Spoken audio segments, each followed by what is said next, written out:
site, that this is not to like a normal cryptocurrency transaction, that this is basically supporting and you showing through the purchasing of these coins your affection and love for President Donald J. Trump. Yeah, totally crazy, totally corrupt. I mean, this is just money going into his pocket for no other reason than these people want to have influence. And believe me, they're not putting millions or billions of dollars into this unless they expect something in return. That's all it is. It's just a facade to be able to say that they bought something, which is completely worthless, in order to extract whatever it is they want to get from Trump, which means it's government services, something related to the government. This is such classic bribery to the thousandth degree. I mean, it just is completely off the charts. And the thing is, you probably can't be prosecuted for any of this. I mean, again, we could talk about this, but the Supreme Court has basically given him a free pass, and there's no way anyone's going to prosecute. Yeah, and he's taking advantage of it. Meanwhile, talk about taking advantage. We know that the Trump Organization recently secured a $2 billion golf course and hotel development deal in Abu Dhabi with a whole slew of unknown, undisclosed foreign equity partners. Right. Question I want to ask you. Could these ventures negotiated while, of course, Trump is president, could it constitute an ongoing violation of the Foreign Emoluments Clause or even rise to the level of self-dealing criminality? Oh, there's no question about it.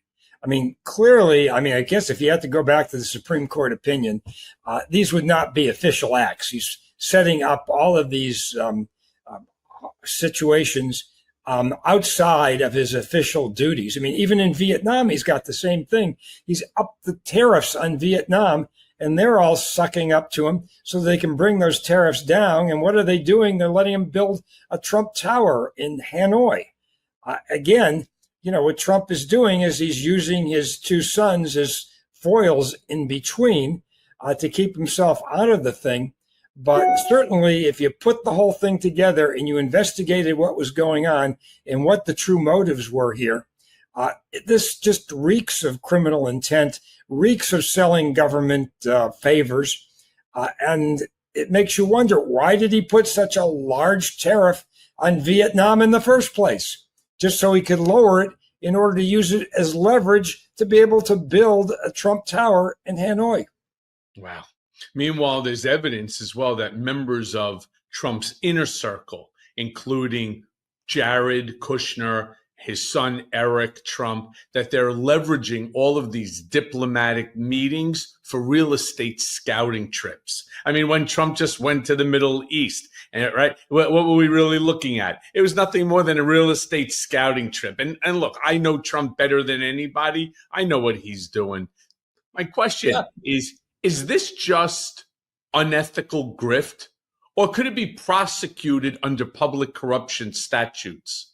Yeah, it could be prosecuted. But you know what the hard part here is that you have to get testimony from the people overseas, the people that are involved in this, the ones providing the money. They're not going to, allow themselves to be put into a grand jury in the United States. You'd have to wait for them to suddenly show up in the United States and serve them with a grand jury subpoena. This would be hard cases to put together. I think that once you knew all the facts, if everybody came in and testified truthfully, yeah, you'd have a case here, no question about it. I mean, you have probably a pretty serious racketeering case by the time you're finished. But the problem is getting the evidence under these circumstances where it is so spread out and it involves foreign countries. So let me ask you this then. Let's go back to that Supreme Court decision, the one that basically gives him presidential immunity on any act so long as he, meaning Trump himself, declares it an issue of national security. I'm just trying to figure out how any official act. I mean, it's not just national security. It's anything. I mean, it's like the Jeffrey Clark rule. This is the guy who he tried to install as attorney general in his last term in order that he could pull off the scam with the border, the states, the major states that were going to try to change their votes from Biden to Trump. I mean, that was a complete scam, but yet Justice Roberts said, well, because he was talking to people in the Department of Justice and because these people like Jeffrey Clark are part of his official duties, you can't get behind it. You can't prove the motive, and therefore you can't prove the criminal intent.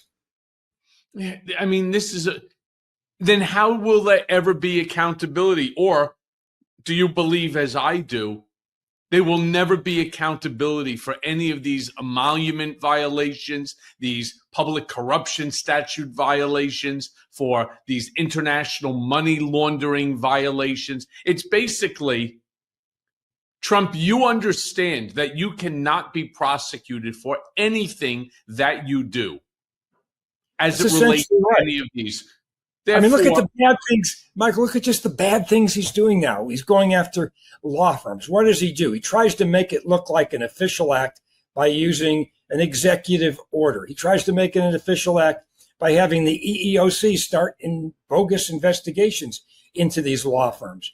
I mean, he has been slammed now, just the third law firm. Basically, the executive order was thrown out, but there's no criminal accountability because he's hiding behind the official acts of what he's done. He's clothing everything he does, all of this bad stuff, whether it's going after the law firms, whether it's going after Harvard University. He's making it all look like official acts in some way with respect to Harvard and all these colleges. Again, it's these investigations that he's ordered by other agencies to make it look like this is what he can do. Again, it's the Jeffrey Clark exception to criminality, essentially. And that's what he's done. And someone's advising him to very specifically put all of this in terms of what one would consider an official act that falls right within that immunity decision.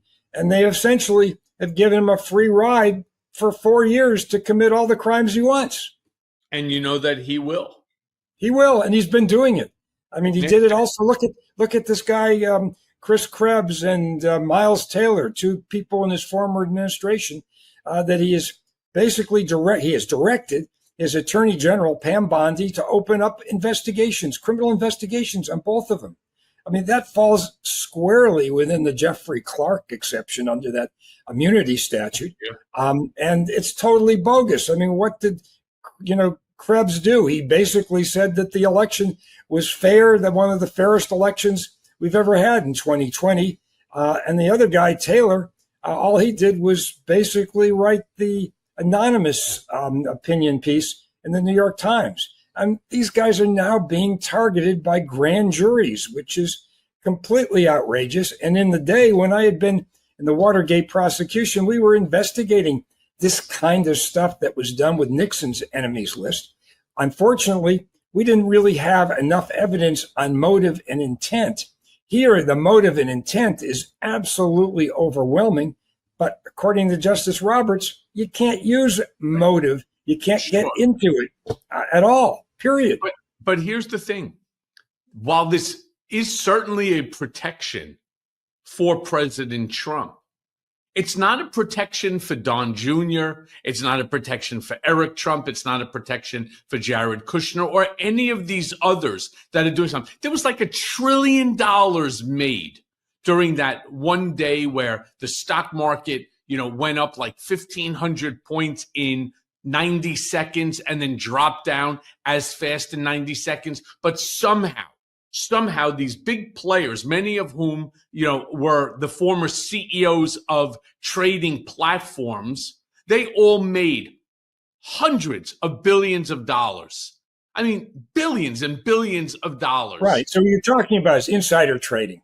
And the real question comes down, what did they know? Can you prove that they knew that there was going to be this huge drop in the market after he announced all these crazy tariffs? Or when he instituted them again with China, made a deal with China. I mean, did these people know about these things? And again, you're dealing with a bunch of liars. None of them are going to testify truthfully. Maybe if you had a subpoena on their emails, accounts, you might be able to get some evidence of knowledge. But these are not going